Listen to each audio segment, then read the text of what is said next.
책을 유달리 사랑한 스님이 있다. 어릴 적 신동이라는 말을 들을 정도로 영특해서 서너 살 때부터 논어와 맹자를 비롯한 사서 삼경을 읽었다고 한다. 성명 이영주, 법명 성철, 아우는 퇴용이다. 성철 선사는 자신의 어릴 적을 이렇게 회고했다.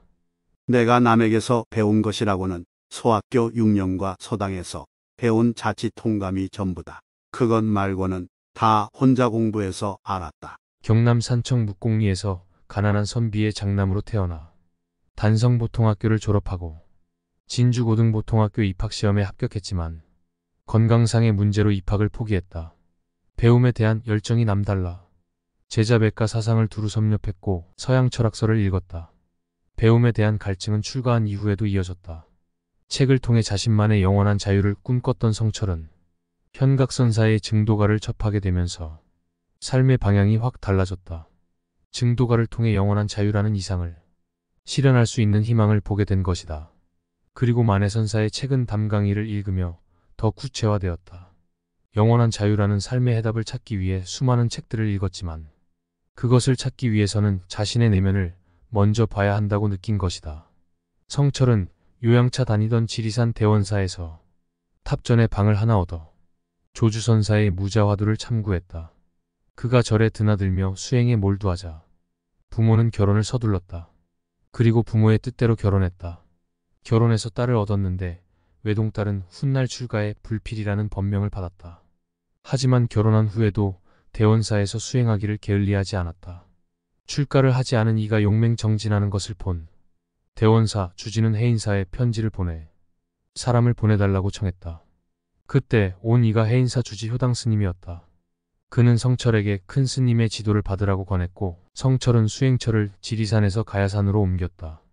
그리고 해인사 백년암에서 당대의 선지식 동산선사와 만나게 된다.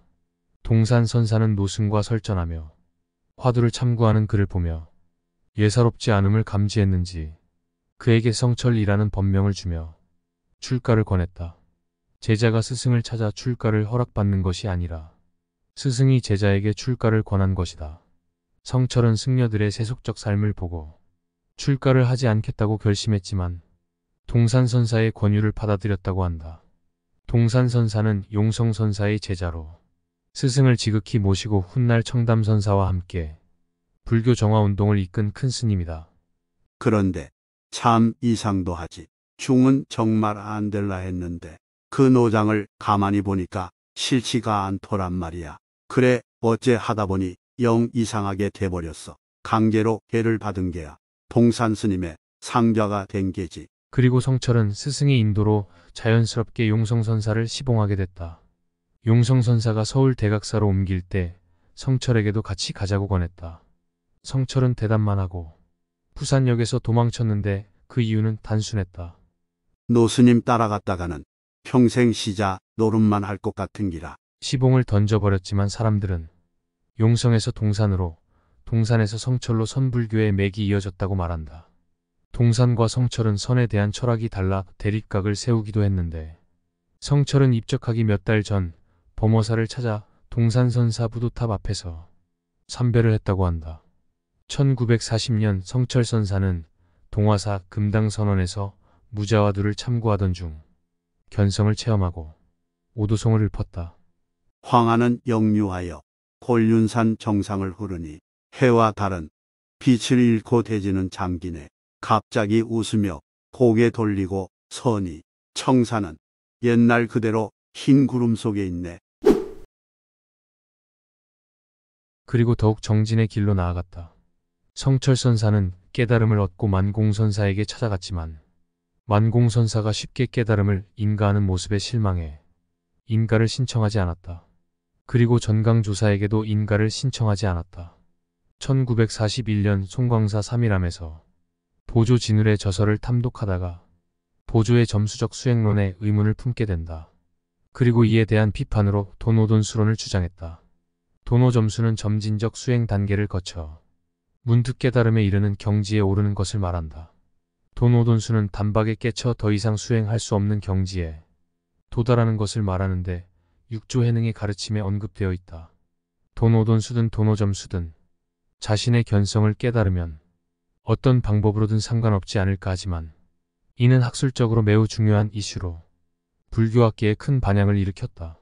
법정이 묻고 성철이 답한 대담집인 설전에서 법정 스님은 성철 스님에게 인류상 가장 존경하는 사람이 누구냐고 물었다.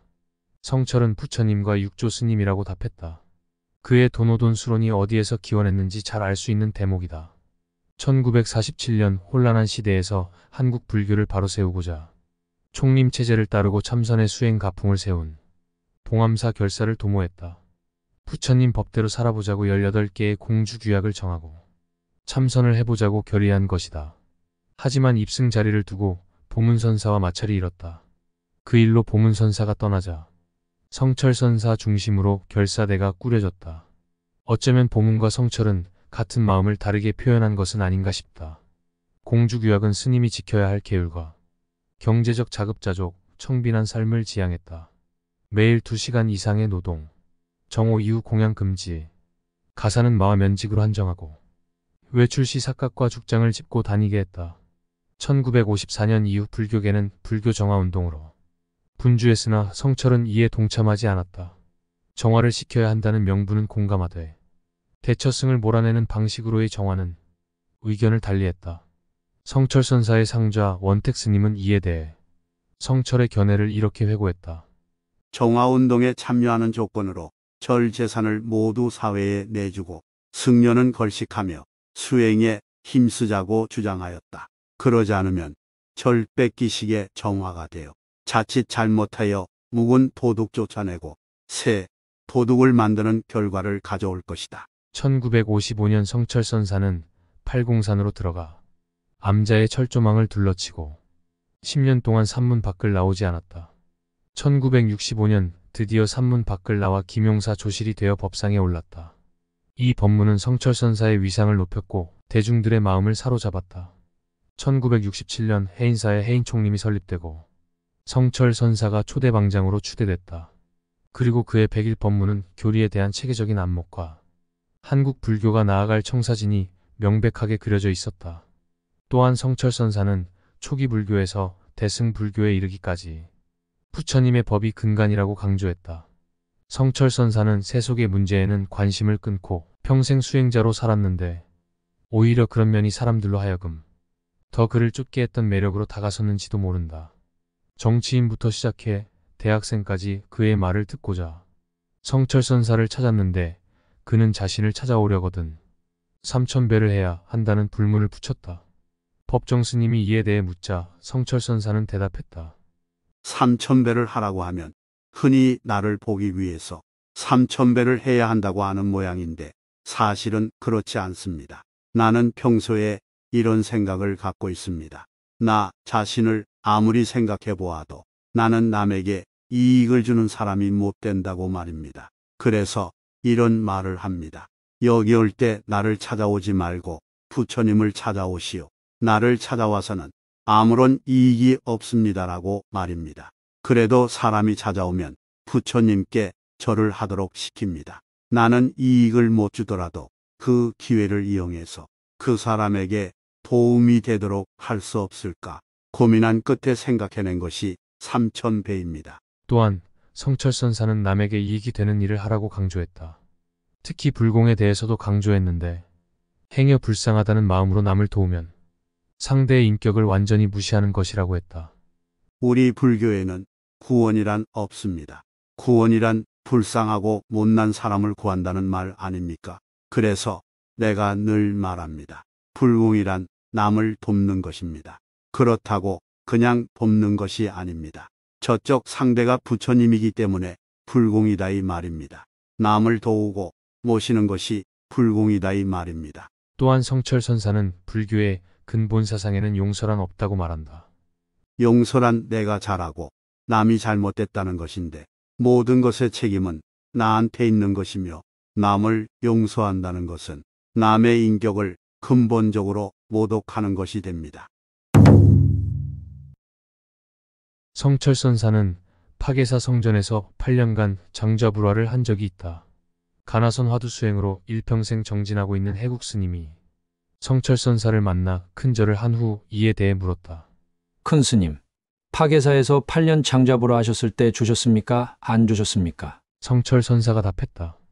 이놈아, 내가 목석이냐? 안 졸게. 해국 스님은 이 말에 희망을 가졌다고 한다. 성철 선사는 수자들이 지켜야 할 5가지 계율을 만들었다. 잠 많이 자지 말라. 말 많이 하지 말라. 문자 보지 말라. 많이 먹지 말라. 간식 먹지 말라. 법정 스님은 이에 대해 물었다. 성철 선사는 각계에 대해 설명하고 문자를 보지 말라는 부분에서 이렇게 설명했다. 부처님, 경도 보지 말고, 조사, 어록도 보지 말고, 신문 잡지는 말할 것도 없죠. 참으로 참선하여 자기를 복구시키면 이자라는 것은 팔만대장경을 다해도 설명할 수 없고 소개할 수 없는 것입니다. 세속적인 어떤 문장은 물론 부처님이라도 다 설명할 수 없는 것이에요. 자아를 완전히 깨치려면 불법도 버려야 합니다. 성철 선사가 여든의 병이 깊어 사경을 헤맬 때 상자인 원택 스님에게 똑같다. 라고 말했다고 한다. 원택 스님은 무엇이 똑같으냐고 물었다. 성철 선사가 답했다. 옛날 젊었을 때나 장좌부로 할 때나 목숨이 오가는 지금이나 정진이 똑같다는 말이다. 성철 선사는 교리와 수행에서 최고의 위상에 올랐다. 불교계에선 정치 권력과 철저하게 거리를 두고 수행자로서 품위를 지킴으로써 스스로 위상을 확립한 고승이라고 평가한다. 성철 선사가 풀어낸 교리 사상은 학술적으로 풀자면 매우 어렵지만 한마디로 말하면 즉심즉불, 마음이 곧 부처라는 것이다. 그 외에는 삿된 믿음이라고 했다. 이는 역대 조사도 모두 말씀하셨다고 강조했다. 마음이 부처야. 마음 이외에는 무엇이든지 돌아보지 마라. 오직 자기 마음을 깨쳐야 되는 게야. 마음을 알고 마음을 깨쳐야 되는 게야. 자기 마음이란 이것, 내 마음이 부처라는 이외에는 모두가 삿된 믿음이다. 성철 선사는 30년 된 누더기 옷을 걸치며 청빈한 삶을 사셨다. 자신은 제일 못났기 때문에 좋은 옷을 입을 자격이 없다는 것이다. 또한 성철 선사는 너무 걱정하며 살지 말라고 했다. 만약 걱정거리가 생기면 둘로 나눠 생각해보라고 했다. 지금 아픈가? 안 아픈가? 안 아프면 걱정하지 말고 아프면 2가지만 걱정해라. 나을 병인가? 안 나을 병인가? 나을 병이면 걱정하지 말고 안 나을 병이면 2가지만 걱정해라. 죽을 병인가? 안 죽을 병인가? 안 죽을 병이면 걱정하지 말고 죽을 병이면 2가지만 걱정해라. 천국에 갈 것 같은가? 지옥에 갈 것 같은가? 천국에 갈 것 같으면 걱정하지 말고 지옥에 갈 것 같으면 지옥 갈 사람이 무슨 걱정이냐?